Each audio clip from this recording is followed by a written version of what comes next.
Chapter 1. The lock on the cell door shunted into place with a dull, clanking thud. With a sigh, Luke put his hands down and relaxed the surrender posture he'd been forced to hold against the back of the cell, the ridge of the bench digging into the backs of his knees.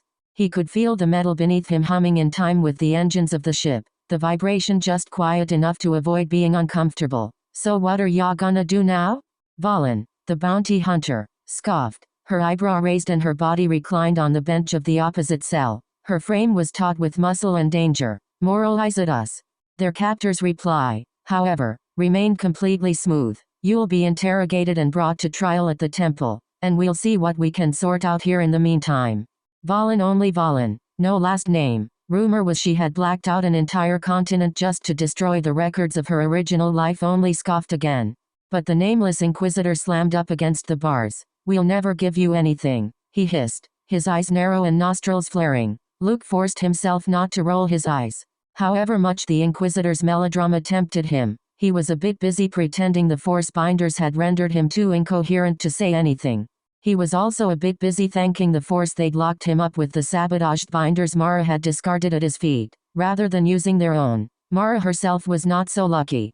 "Well, I suppose we'll see," their captor said, one hand slowly stroking his beard, his lightsaber glinting on his belt, because, somehow, they had been captured by Jedi. Impossible Jedi. Luke took the distraction to shore up his shields and quietly, oh so quietly, reached down along his bond with his wife. "Luke," he immediately heard, her mental voice tense and determined. "You okay?" He nodded ever so slightly, then raised the eyebrow most angled toward her in a silent question. Neighboring cells didn't make for the most inconspicuous angles of addressing each other, but then again, the past 10 days, they'd had it harder. Except that the past 10 days, they'd both had the Force. Luke kept his eye fixed on the bantering Jedi and bounty hunter. With Mara in real binders, he could still hear her, but only by delving in and picking up surface thoughts as he would with the non-sensitive. With the bond blocked on her end, she wouldn't be able to hear him back, although she was trained enough to feel his mental presence even without the Force. "I'm okay," he heard next. Not thrilled. This was thought with the mental equivalent of a grimace, though her expression didn't change. "But I'm unharmed." Luke felt his shoulders untense ever so slightly.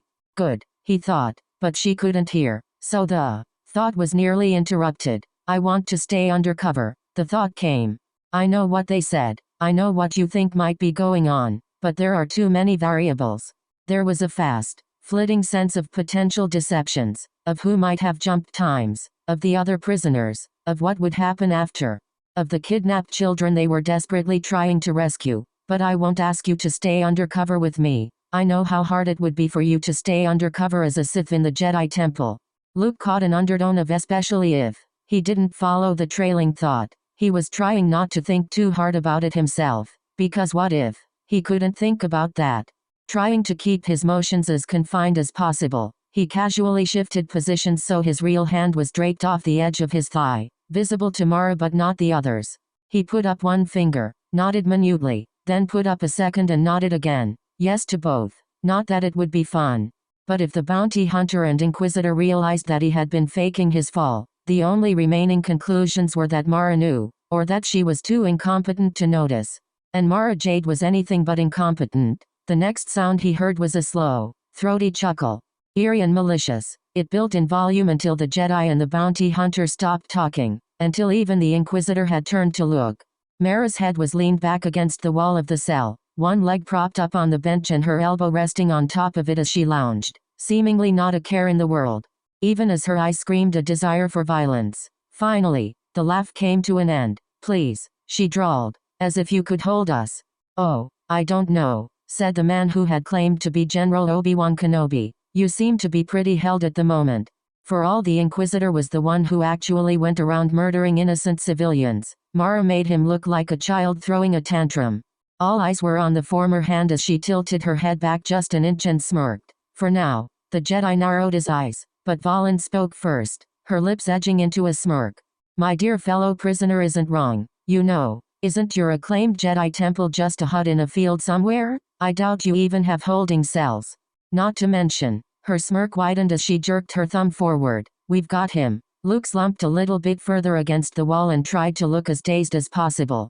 He gave what was intended to sound like a confused moan. The Jedi just raised an eyebrow. You know, I do find it unlikely that out of 3 Force users, you're the only one so drastically inhibited. Not that I'm sure how you're supposed to put the temple at a disadvantage, but you can stop pretending. The Inquisitor slammed his fists against the door of his cell again. Pathetic. I congratulate you on not visibly panicking, but surely you're not so stupid as to, fuck, time to commit, or time to wait and watch their captor's reaction? Not notice that you've captured Luke Skywalker, whom we've managed to turn. I'm sorry, who? Maybe Obi-Wan's look could possibly have been drier, but Luke kind of doubted it. But having known Obi-Wan as an old man, however briefly, let him see the quickest flash of what looked like surprise. Well, time for his best evil, corrupted Sith impression, because somehow all of the kneeling at Mara's feet as she pretended to be evil had never quite convinced the bounty hunter. Which fuck him they needed to change. Luke thought of his anger on behalf of the kidnapped children, Force-sensitive children kidnapped from his Praxium, his responsibility to save from Valen and the Inquisitor's people, by admittedly desperate means, and let his emotions fuel his expression. He didn't let the negative emotions control him, hardly let them touch him at all, only channeled them into the angle of his growing smirk. Luke Skywalker, he said, projecting as much malice as he could manage. What, haven't you heard of me?